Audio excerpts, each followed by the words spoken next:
En Guinée, les autorités ont promis de mener une lutte sans merci contre la corruption sous toutes ses formes. Mais le pari s'annonce difficile. L'état des lieux n'est pas réjouissant, ce phénomène restant largement présent malgré le changement prôné par le gouvernement du président Alpha Condé. Hier a pris fin un atelier mis sur pied par le ministère des Audits et du Contrôle économique et financier en partenariat avec des organes nationaux et régionaux. Chérubin Dorsil en a profité pour aborder le problème de la corruption en Guinée avec le directeur de l'Agence nationale de promotion de la bonne gouvernance et de lutte contre la corruption, Mohamed François Falcon. L'atelier avait pour objectif de redynamiser la lutte contre la corruption dans la vision du président de la République, le professeur Alpha Condé, quand il disait qu'il faisait de la bonne gouvernance et la lutte contre la corruption comme l'axe majeur du programme du gouvernement. Avec notre rencontre, il a pu esquisser des orientations pour permettre de développer de manière plus structurée la lutte contre la corruption en Guinée.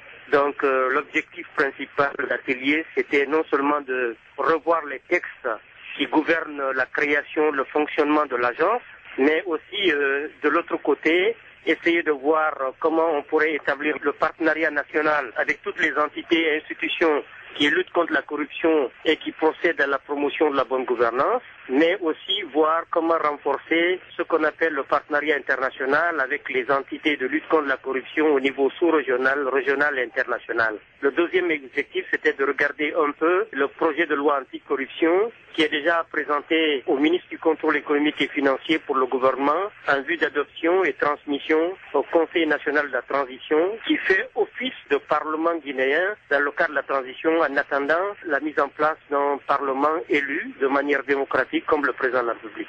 Quel est l'état actuel des lieux? Bon, l'état de la situation de la corruption est endémique.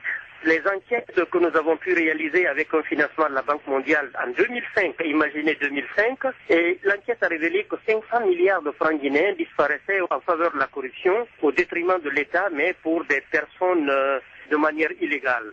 Quand nous avons publié les résultats, vous avez compris que le peuple conscientisé a commencé à revendiquer les droits catégoriels d'abord, mais les droits politiques et les droits humains. Et vous avez vu de 2006 à 2010 les soubresauts que nous avons connus en termes d'instabilité institutionnelle, en termes de mauvaise gestion des deniers publics. Et tout cela a conduit à un changement de régime suite à la mort du président Lansana Conté, suite à la venue de la junte militaire et à une sortie de crise que nous avons beaucoup admirée. Dans le contexte politique actuel de la Guinée, qui est pour le moins, disons-le, polarisé, n'y a-t-il pas un risque que la lutte anticorruption se fasse au détriment d'un certain secteur de la population? Bon, la lutte contre la corruption dans la nouvelle dynamique, d'abord, est responsabiliser fondamentalement la société civile dans le contrôle citoyen de l'action publique. Donc nous pensons que les risques sont minimisés. Cette lutte contre la corruption en Guinée ne sera pas possible sans la participation de certaines entités, de certaines institutions, que ce soit les médias ou au niveau du pouvoir exécutif, Monsieur Falcon. Je vous remercie parce que vous nous aidez à travers cette question importante de lutte contre la corruption et promotion de la bonne gouvernance, quand on sait que les médias, et c'est ce que nous avons mis dans notre stratégie, les médias sont les acteurs incontournables, les acteurs principaux dans la lutte contre la corruption, et vraiment l'impunité est le terreau de la corruption. Donc nous avons attiré l'attention de son Excellence, Monsieur le Président de la République.